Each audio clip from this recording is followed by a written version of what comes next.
Hi, and welcome back to ENTP Life. In today's video, we're going to cover one of my favorite business books on financial literacy, and that book is none other than Rich Dad, Poor Dad by Robert Kiyosaki. This is one of those best-selling business books that almost everyone has heard of.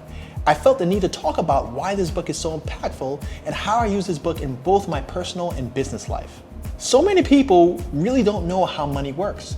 They think it's this mystical thing that is hard to get and somehow only finds lucky people or people who are born rich.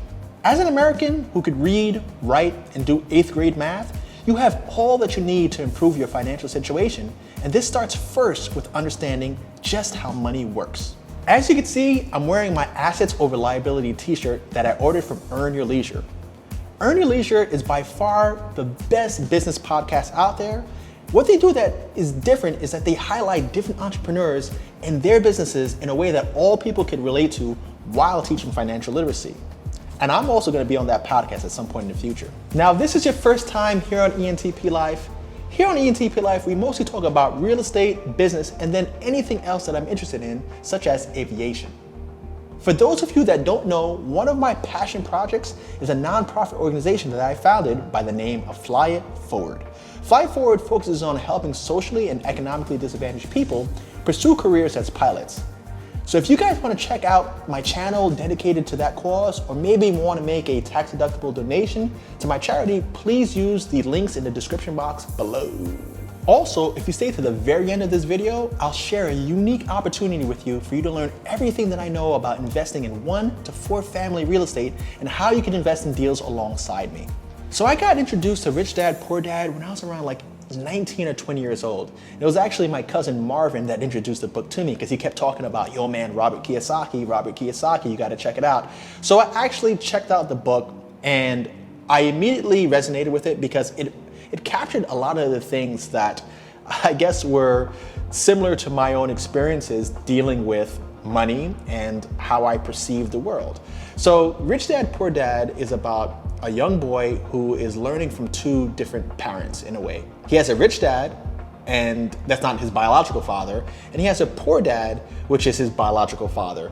And his poor dad is not technically poor, like living on the street poor. His poor dad is just poor by, just getting by in the middle class way. And that's one of the things that I like about this book is because he really equates being middle class with being poor just because you're not living your life for you.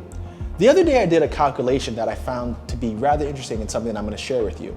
Most people only live for themselves for 1.5 years out of their adult life. Now, how I came up with this calculation is based solely on most Americans are only getting about 2 to 4 weeks of vacation off per year. So that means for 40 years of their professional and working life, they're only getting 2 weeks off. So if you were to take that 2 weeks over 40 years, that's 80 weeks, that's like 1.5 years where they have free time to themselves other than the weekends. To me, that's completely lopsided and doesn't make any freaking sense. So in reality, the middle class is really poor in the sense that they're not even living life according to their own terms and their own ideas. And that's what this book focuses on.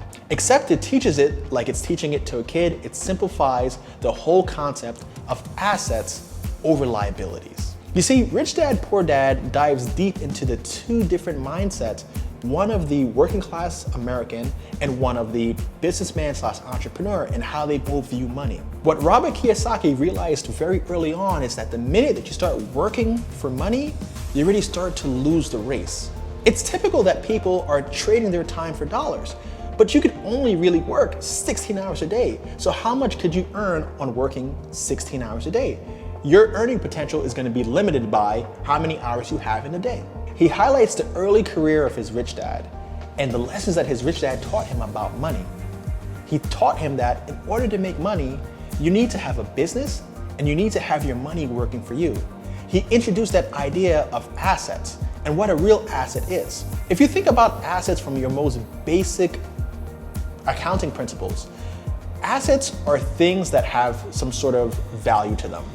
Many assets like desk, furniture, even homes depreciate over time, meaning they lose their value as they age.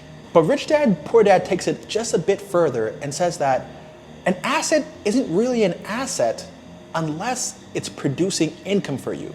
Income that is more than the liability of that asset. So let's think about this in real estate terms. A home or a house can be considered an asset. And there's also a liability portion to that home or house because you have to pay a mortgage or taxes or some sort of other maintenance on that property. So assets are physical things. In the best case scenarios, they generate cash flow.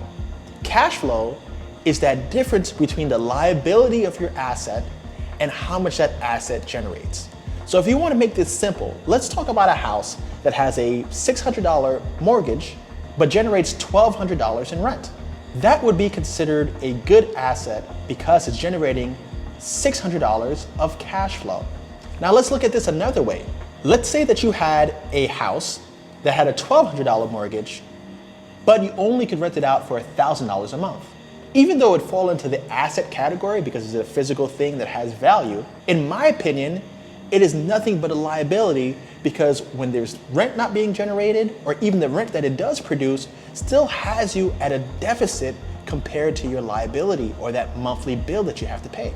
And in this book, they do a good job at really taking a look at what are good assets, what are bad assets, how to organize your mind, how to work towards building enough assets so that you could find financial independence. Now, this book isn't teaching get-rich-quick schemes. It's not teaching anything unethical. It's actually teaching you something very simple about money. It also teaches you some bad practices and some bad ideologies that people have been taught from the moment that they enter school by their parents, by their teachers, and people who genuinely care for them. So after reading this book, I was able to really narrow down my vision as to who I want to be. Do I want to be somebody who's self-employed and just an entrepreneur who has replaced his job, like at a business, with a job that he's created for himself? Or do I want to really be somebody who has a business, something with a lot of employees, hundreds of employees that could run my business without me? Or somebody who's generating money off of investments? Having this conversation with myself really helped to shift and focus my ideologies, so I end up being one of those guys who has, hundreds of employees working for him and millions of dollars in assets that are producing income for me. Now, at the top of this video, I said that I was going to talk about how I use this book in my business.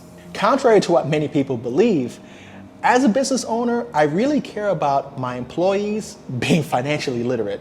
And that's for two reasons. The first is because there's no reason why somebody should work their entire lives to retire in their 60s and die, very short after that and not really live a vibrant, enjoyable life. I don't care if these people are working for me. I want them to make as much money as possible in my company and outside of my company so that they live satisfying lives. I don't want miserable people working for me. I don't want miserable people around me. I want people who have money so that they can afford to do the things that make them happy. Money will not buy you happiness, but money will at least give you access to try things that may make you happy. So at AidBook, my home healthcare agency, all new administrative hires must read a package of books. One of those books is Rich Dad, Poor Dad. The reason I have them reading this book is because I want them to understand how I think, and I want them to start thinking about money entirely differently. I want my employees to be able to talk amongst each other about how are they investing their money, what retirement accounts are they putting their money into, if they're investing in real estate, and potentially if there's opportunities for them to collaborate outside of the workplace so that they can make smart investments. I also don't want them to think that I'm this herder or hoarder of money, because I'm not. What I want people to do is understand money, especially if you're working in my organization. If they understand money and they work for me, they're gonna start looking at financial opportunities within my organization or external to my organization that they may be able to benefit from. Imagine an employee who identifies a problem in home health care, and they come to me and say, hey, you know what? There's this problem with, discharge planning, and I think I have a solution for it. I may fund that idea as a startup project within my company that later takes off and finds its own life. And that employee could go on, solve a problem in our industry while making millions of dollars solving it in other people's companies. I'd rather invest in their ideas, invest in them becoming entrepreneurs while they're still under my roof, than have to buy their product and have no investment stake in that product at some point in the future. To me, that doesn't make any sense.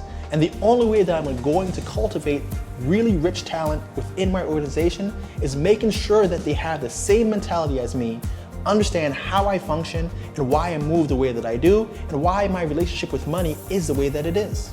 Now, for those of you who haven't read Rich Dad, Poor Dad, please take the time out, read that book. It's going to change your perspective on how money works. There's a whole series of these books that teach a bunch of different things. There's board games. You can actually get your kids involved so that you start to retrain how they think way before they become adults and get stunted by these ideas that money is bad and that money is the root of all evil. It's not true at all. Money is just a tool for you to exchange time and value. It's freaking paper, for Christ's sakes. Now, at the top of this video, I said that I was gonna give you an opportunity to learn everything that I know about investing in real estate so that you can start to accumulate more assets and even have the potential to invest alongside me. Now, I created this program called Killing the American Dream, which teaches you in 14 lessons how to invest in real estate exactly as I do. It's gonna teach you how to flip houses, teach you how to maintain houses as rental properties, and everything in between. Now, the cost for this program is only $97 per month. And since you stayed to the very end, I got a discount code for the first 10 people who sign up for the program. You're gonna get Killing the American Dream for 50% off if you use the code Rich Dad, Poor Dad to sign up and register for this program. One really cool thing about the program, since I love to be transparent and I love for people to succeed, if you don't like this program in the first 30 days and you complete at least half the program, you can get a full refund of your money. The main reason I did this program was to be able to focus people on exactly how to invest in real estate. And since this channel kind of covers everything that I'm interested in, I wanted to make a series that from beginning to end is very clear. But I also wanted to charge for it because I feel that without paying money for a course, you're less likely to take action on the concepts that are taught.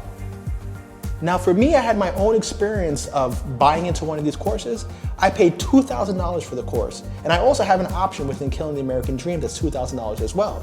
But that $2,000 spend lit a fire under my tail that made me say, wait a second, dude, you just paid $2,000 for this course. You absolutely need to do something that ensures that you get your $2,000 back. As you know, I'm constantly giving out free information here on ENTP Life, so you know this is not a money grab. It's really something that allows you guys to participate in what it is that I'm doing, really understand how to go about making money through assets, and achieving whatever your life dreams are through achieving financial independence.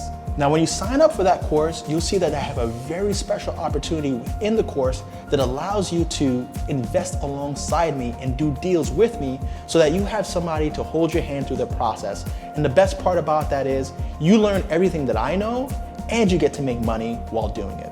Thank you for joining me here at ENTP Life. If you enjoyed this video, please make sure that you hit that like button. And if you have any questions or comments about anything that I discussed, please use the comment section below. And of course, if you're not already a subscriber, you should be one. Make sure you hit that subscription button so that you get alerted of whenever I put out a new video on anything that I'm covering. Mostly business, mostly real estate, things about making money, and ways on how to live the best life you possibly can. Once again, thank you for joining me here, and I'll see you in the next one.